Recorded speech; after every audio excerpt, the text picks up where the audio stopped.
ପଡ଼ା ସହରରେ ଥିବା ମଧୁବନ କ୍ରୀଡ଼ାଙ୍ଗନର ଉନ୍ନତିକରଣ କେବେ? କହିବାର ତାତ୍ପର୍ଯ୍ୟ, ଏହି ଖେଳ ପଡ଼ିଆଟି ଯଦିଓ ରାଜୋଡ଼ା ଅମଳରୁ ଖେଳ ଚାଲୁ ରହିଛି ଏହି ପଡ଼ିଆରେ, କିନ୍ତୁ ଯେବେଠାରୁ ଏହି ପଡ଼ିଆର ଉନ୍ନତିକରଣ କରାଯାଇଛି ସେବେଠାରୁ ସେଇଭଳି ହିଁ ରହିଛି ଆଜି ପର୍ଯ୍ୟନ୍ତ। ନା କଲର ଟିକେ ମରାଯାଉଛି, ନା ଇଟା ଖଣ୍ଡେ ଯୋଡ଼ା ଯାଉଛି, ନା ଲଟି ଲୁଟା ସଫା କରାଯାଉଛି।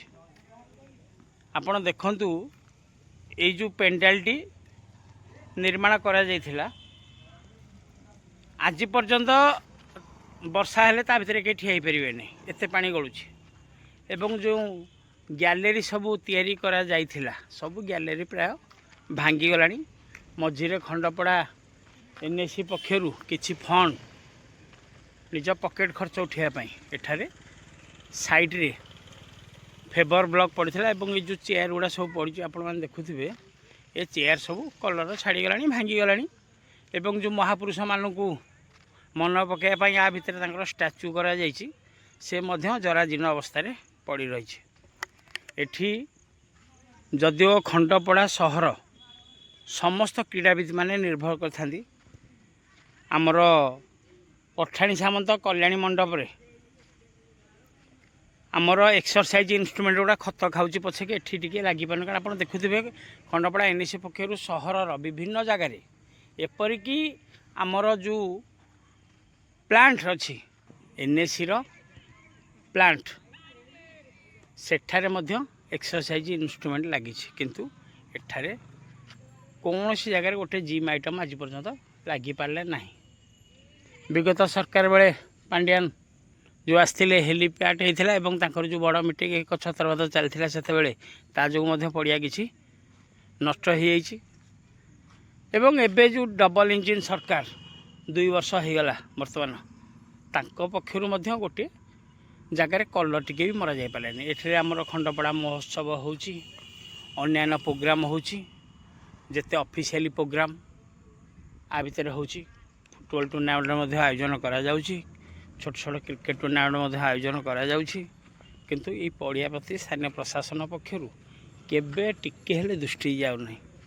ତେଣୁ ଏହି ଭିଡ଼ିଓ ମାଧ୍ୟମରେ ମୋର ଏତିକି ଅନୁରୋଧ ରହିବ, ସ୍ଥାନୀୟ ବିଧାୟକ ତଥା ଆମର ତହସିଲଦାର ସାରୁ, କାରଣ ଏଇଟା ତହସିଲ ଅଣ୍ଡରରେ ଯାଉଛି ପଡ଼ିଆଟି, ଯେହେତୁ ଉନ୍ନତିକରଣ ସବୁ ତାଙ୍କ ଉପରେ ଡିପେଣ୍ଡ କରୁଛି।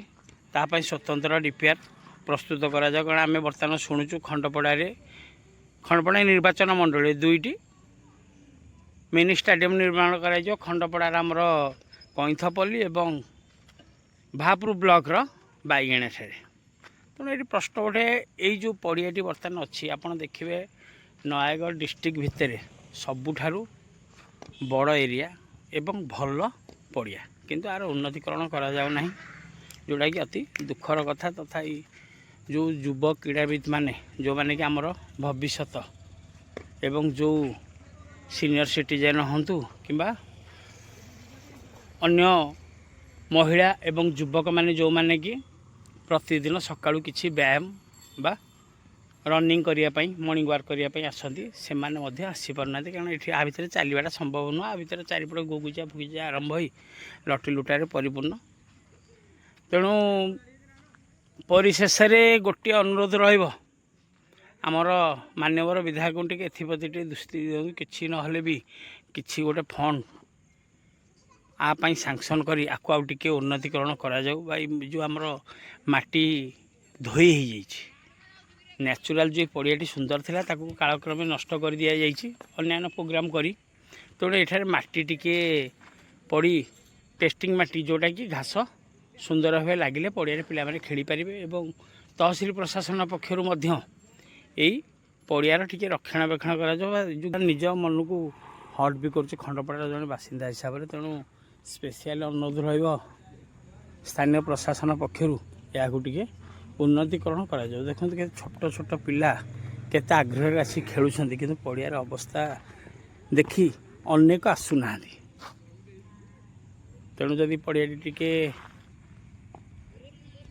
ରକ୍ଷଣାବେକ୍ଷଣ ବା ଆଉ ଟିକେ ଉନ୍ନତିକରଣ ହୁଅନ୍ତା, ମୋ ମତରେ ଖଣ୍ଡପଡ଼ା ପାଇଁ ଭଲ ହୁଅନ୍ତା। ଅନ୍ୟ ଜାଗାରେ ଷ୍ଟାଡ଼ିୟମ୍ ହେଉ, ଆମର ଅପୋଜ ନାହିଁ, କିନ୍ତୁ ଏଇ ଯେଉଁ ପଡ଼ିଆରେ एते पैसा खर्च कराई कोटिए पर प्लस ये जो सुंदर पड़िया आपको जब आम रक्षणाबेक्षण न करें अन्य जगह 10-20 कोटी खर्च कर स्टेडियम कले किसी लाभ ना कारण यहाँ हूँ सहर हाट कारण आप देखुते जो जगार आप गोटे फंक्शन बा टूर्नामेंट करुँच से जगह ठीक चॉइसफुल जगह न हो से जगह प्राय लोक जीवे ना खेल देखा जोटा कि आम मधुबन पड़ियार गोटे प्लस पॉइंट अच्छी ये जो खेल हो फुटबॉल हो क्रिकेट हो जो मैच करूँ संख्याधिक लोक ये आसती देखापी जोटा कि बर्तमान आस्ते आस्ते क्षय हो पड़िया देखा बाकी रहा ये पड़ियार किसी उन्नतिकरण होची ना ये आहरी भांगी रुझी जाऊँगी आगामी समय कह